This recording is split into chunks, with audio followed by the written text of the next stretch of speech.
bisa dipimpin berdoa dulu.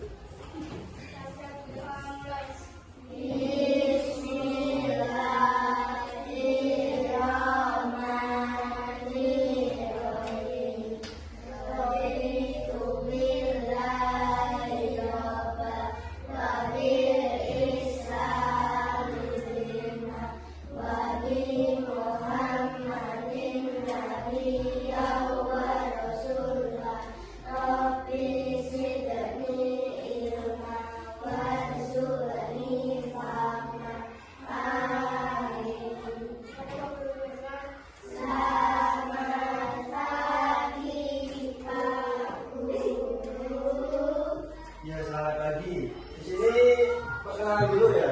Perkenalkan, nama saya Pak Nugroho dari UIN Unhas Jember. Di sini tujuannya praktik mengajar adik-adik sekalian di sini.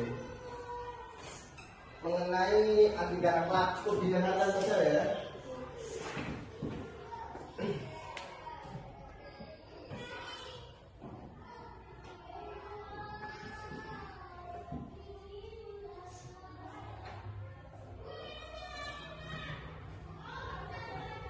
Yang pertama yaitu taat. Ada yang tahu apa itu arti taat? Gak ada ya. Taat itu berarti tunduk atau patuh atau setia. Nah, menurut istilah itu, taat bisa diartikan itu tunduk atau patuh terhadap perintah atau aturan yang telah berlaku. Taat kepada Allah seperti taat atau patuh kepada Allah, menjalankan segala perintahnya dan menjauhi segala larangannya. Baik itu aturan yang berhubungan ibadahnya maupun aturan yang berhubungan dengan interaksi sesama adik-adik sekalian ini. Nah, seperti beberapa contoh pada aturan terutama kepada Allah. Untuk yang pertama yaitu melaksanakan sholat 5 waktu.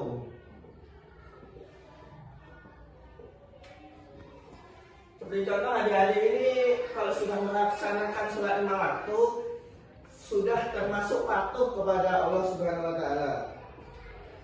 Untuk yang kedua yaitu melaksanakan puasa.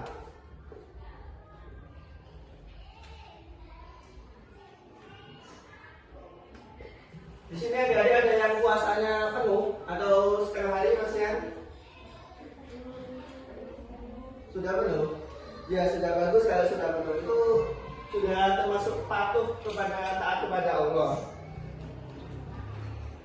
Nah, yang ketiga yaitu taat kepada kedua orang tua.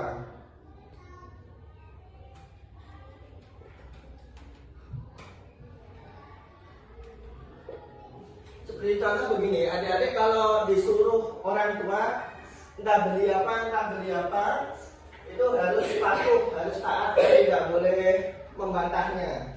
Seperti itu. Dan yang keempat yaitu menjaga perkataan. Seperti contoh begini, adik-adik itu kalau berbicara dengan teman-teman atau ya teman-teman adik-adik itu harus menjaga perkataan, harus berbicara dengan yang baik dan sopan, tidak boleh yang kasar-kasar gitu.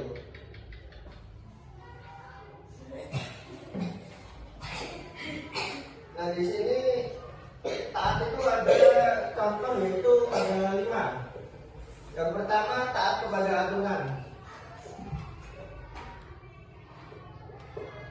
Nah, taat kepada aturan itu seperti contoh begini, menjaga nama baik lingkungan. Seperti di sekolah ini menjaga nama baik SD ini. Nah, terus selain itu menghormati sesama teman-temannya. Jadi tidak boleh ada yang menjelek-jelekkan atau menghina, itu tidak boleh. Dan mematuhi aturan di sekolah ini. Jadi tidak boleh tidak boleh melanggar yang sudah ditentukan oleh aturan di SD ini. Seperti itu. Yang kedua yaitu terhadap hukum. Terhadap hukum. Di sini adik-adik udah ada yang bisa mengendarai motor? Belum ada. Kalau seumpama udah ada yang bisa mengendarai motor, tetap harus patuh dan taat kepada peraturan lalu lintas. Seperti contoh, seperti menggunakan helm dan tidak ngawur saat mengendarai motor itu. Dan mematuhi peraturan lalu lintas yang ada. Seperti itu. Nah, yang ketiga yaitu kepada orang tua. Pada orang tua, seperti contoh begini, adik-adik sekalian kalau disuruh orang tuanya harus ditolong, harus dibantu, itu gunanya untuk memperingan pekerjaan orang tua tersebut. Selain itu bisa menjaga etika sopan santun. Jadi terhadap orang tua, adik-adik sekalian harus menjaga etika sopan santunnya, tidak boleh berbicara kasar terhadap orang tua, harus sopan santun dan menghormati. Terus yang pembahasan kedua yaitu ikhlas. Untuk yang selanjutnya yaitu kau dan rojak ibarat dua mata uang yang tidak bisa dipisahkan satu dengan lainnya. Keduanya saling mendukung. Bila keduanya menyatu dalam diri umat muslim atau umat mukmin, maka akan seimbanglah seluruh aktivitas kehidupannya. Nah, bagaimana tidak? Sebab dengan mengharapkan akan membawa dirinya untuk selalu melaksanakan ketaatan dan menjauhi perkara yang diharapkan maksudnya. Nah, sementara rojak akan mengantarkan dirinya untuk selalu mengharap apa yang ada di sisi Rabbul Azza wa Jalla.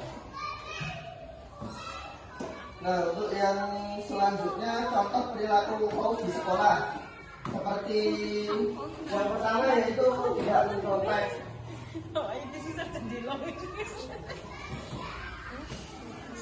Tidak mencontek seperti adik-adik sekalian itu ada nggak yang tidak mencontek? Pasti ya ada yang nggak ada gitu.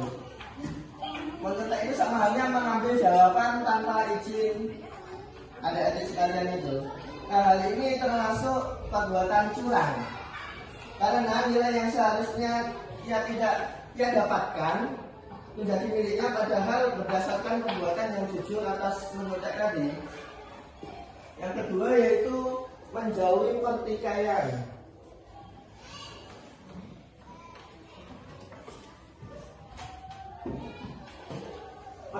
Pertikaian. Nah, seperti contoh ketika di sekolah kan adik-adik sekalian bertemu dengan teman-teman berbagai karakter, maka tidak mudah untuk menghindari perbedaan-perbedaan antara teman satu dengan teman yang lainnya. Nah, menghindari pertikaian adalah salah satu perilaku khauf. Nah, bertengkar dengan teman atau berkata tidak baik dapat menimbulkan sakit hati di kemudian hari. Jadi ada sekalian itu dengan sesama teman jangan sampai bertengkar ataupun menyakiti hatinya satu sama lain. Nah, yang ketiga yaitu menjalankan ibadah tepat waktu.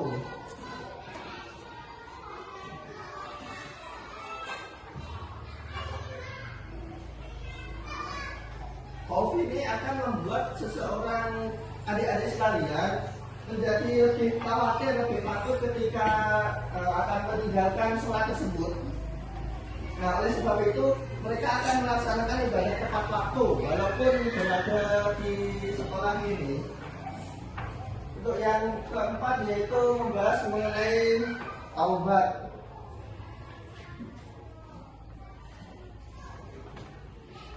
Taubat, ada yang tahu apa itu taubat? Nggak ada ya? Taubat itu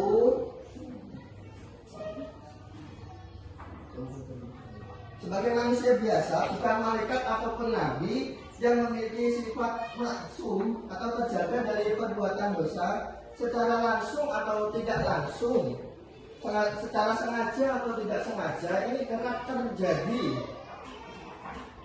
terjadi persinggungan yang namanya kesalahan atau dosa. Baik kesalahan makhluk individu berhubungan langsung dengan Allah maupun makhluk individu berhubungan dengan teman-teman sekalian.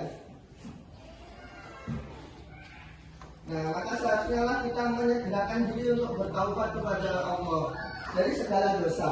Taubat dengan sebenar-benarnya Taubat dari murni atau sembunyi-sembunyinya taubat yang biasa disebut taubatan nasuha. Disebut apa? Taubatan nasuha gitu. Ya boleh masuk ke dalam.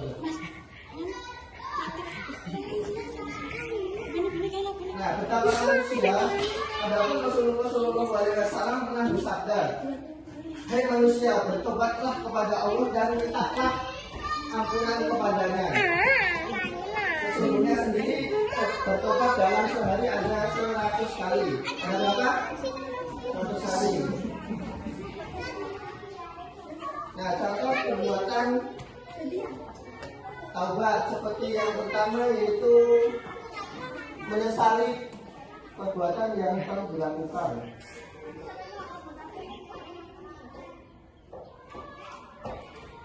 Menyesali perbuatan seperti ada istilah kalau ada perbuatan dosa atau yang menyakitkan terhadap teman-temannya itu harus segera menyesali, segera bertaubat agar bisa diampuni dosanya oleh Allah. Nah, yang kedua makna bersih dari kotoran. Selain itu, istilah atau niat mengharap ridha Allah semata-mata dalam beramal sebagai wujud menjalankan ketaatan kepada Allah dalam kehidupan semua aspek.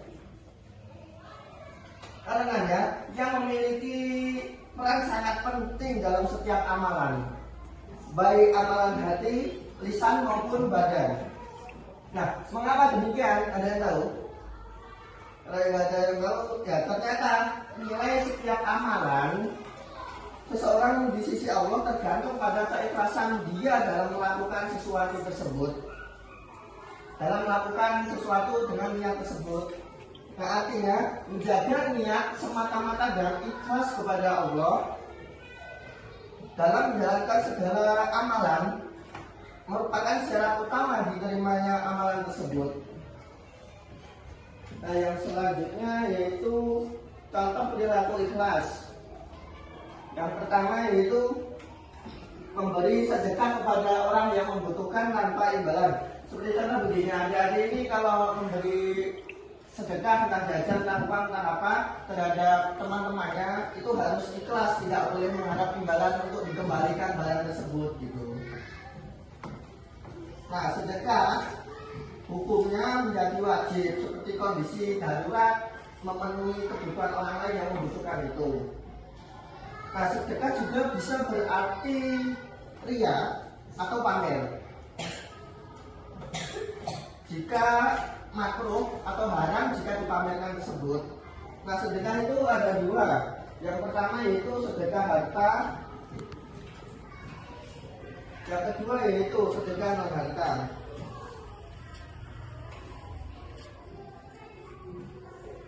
Ada yang tahu sedekah harta itu apa aja? Tidak ada ya. Sedekah harta itu seperti paling umum dilakukan, seperti memberi uang, makanan, pakaian, obat-obatan dan barang-barang lainnya bermanfaat sebagai bagi orang lain. Sedekah harta dapat diberikan kepada fakir miskin, musafir dan orang-orang yang membutuhkan lainnya. Adapun sedekah non harta, sedekah non harta yaitu jenis teman-teman apa adik-adik bisa berbagi kepada sesama bukan dalam bentuk harta. Seperti contoh berbagi ilmu. Ketika ada adik yang pertama ini mempunyai ilmu yang lebih, bisa dibagikan kepada teman-temannya yang belum bisa memahami materi tersebut. Itu termasuk sedekah non harta yang paling ringan. Nah, untuk yang selanjutnya yaitu khauf. Apa ini yang selanjutnya? Khauf itu berasal dari bahasa Arab yang berarti resah atau khawatir atau cemas. Nah, jika didefinisikan lebih panjang, khauf berarti perasaan gelisah atau cemas terhadap sesuatu hal yang belum diketahui dengan pasti. Nah, menurut istilah dalam Islam, sebagaimana diuraikan dalam kamus tasawuf, khauf adalah suatu sikap mental merasa takut kepada Allah karena kurang sempurnanya pengabdiannya, takut atau khawatir kalau Allah tidak senang padanya dan menghukum karena apa yang telah dilakukan. Nah, sifat khauf ini muncul disebabkan seseorang yang benar akidahnya. Dengan begitu, melalui sifat-sifat Allah diantaranya maha wujud, maha melihat, maha tahu, maha mendengar dan lain-lainnya, dia akan senantiasa merasa diawasi, senantiasa merasa diminta pertanggungjawabannya atas segala apa yang dilakukan tersebut. Nah, dari paparan mengenai khauf ini dapat disimpulkan bahwa khauf harus ada pada diri kita, setiap mukmin atau muslim, untuk mengontrol diri dari perbuatan-perbuatan yang tidak disukai oleh Allah. Sebenarnya akhlak mulia bagi yang mengikuti khauf yang harus dimiliki yaitu roja. Secara bahasa roja itu berarti harapan atau cita-cita. Sedangkan menurut istilah bergantung hatinya dalam meraih sesuatu di kemudian hari. Untuk yang selanjutnya yaitu khauf dan Allah. Nah, Imam Nawawi mengatakan ada 3 syarat dalam melaksanakan taubat yang wajib yang dilakukan oleh setiap muslim atas doa yang dilakukan. Apabila maksiat itu di antara manusia dengan Allah dan tidak berhubungan baik sesama manusia atau hakul adami, maka ada 3 syarat. Untuk yang pertama yaitu meninggalkan perilaku dosa sendiri. Yang kedua yaitu menyesali perbuatan maksiat yang telah diperbuat. Yang ketiga berjanji atau berniat tidak mengulangi kembali. Untuk yang kedua itu taubat kepada sesama manusia.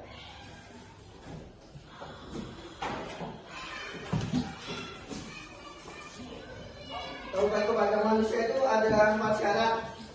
Hampir mirip dengan taubat kepada Allah. Untuk yang pertama itu meninggalkan dosa perilaku yang telah diperbuat itu sendiri. Nah, untuk yang kedua itu berniat tidak mengulangi lagi. Hampir sama dengan yang kepada Allah. Nah, yang ketiga membebaskan diri hak manusia yang dizolimi dengan cara sebagai berikut. Yang pertama itu menyangkut harta dengan cara mengembalikan harta tersebut.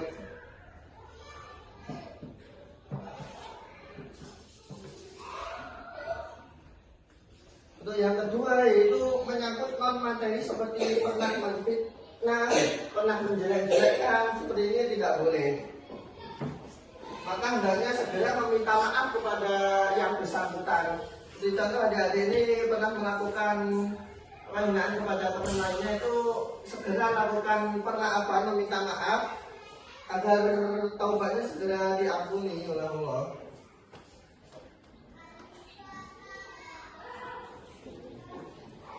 Dari sekian paparan di sini ada yang ditanyakan? Untuk silakan.